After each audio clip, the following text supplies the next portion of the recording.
તો વલસાડ શહેરમાં વહેલી સવારથી જ મેઘરાજા વરસી રહ્યા છે। શહેરના અનેક વિસ્તારોમાં વરસાદી પાણી ભરાઈ ગયા છે। 5 ઇંચ વરસાદથી વાપીની બજાર જળમગ્ન થઈ। દાણા બજાર અને મટકા બજારમાં પાણી ભરાતા વેપારીઓ પણ હેરાન થયા છે। મુખ્ય બજારમાં પાણીનો નિકાલ ન થતા વેપારીઓમાં ભારે રોષ પણ જોવા મળ્યો છે। સમસ્યાનું કાયમી નિરાકરણ આવે તેવી વેપારીઓ દ્વારા માંગ કરવામાં આવી છે। મુખ્ય બજારમાં દર વર્ષે પાણી ભરાઈ જવાની વર્ષો જૂની આ સમસ્યા છે। वापी टाउन का मुख्य बाजार है सर। हर बार एक समस्या होती रहती है, यहाँ पे पानी भर जाता है, पूरा वहाँ मार्केट का पानी इधर ही आता है, इकट्ठा हो जाता है।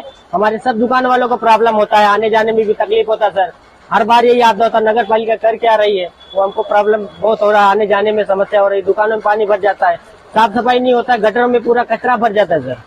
हाँ, यही सब समस्या है। और अब आगे क्या बोल બહુ વર્ષોથી છે સર, અમારી સમસ્યા બહુ વધારે છે। એ આખો પાણી ભરાઈ જાય છે સર, દર વર્ષની આ જ પ્રોબ્લેમ છે। આજે શું માહોલ છે? આજે તો બહુ હાલત ખરાબ છે સર। 4 મહિના સુધી અમારા ધંધા પાણીની બધું એકદમ વ્યવસ્થિત કઈ નથી થતું। શું માગ છે પાલિકા પાસે?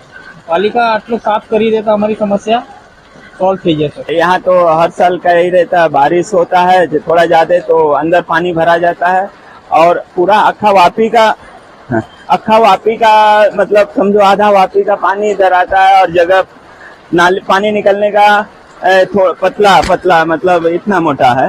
इसके लिए थोड़ा बारिश होता है तो जम जाता है पानी और फिर बाद में सबकी दुकानों घरों में घुस जाता है। क्या मांगे?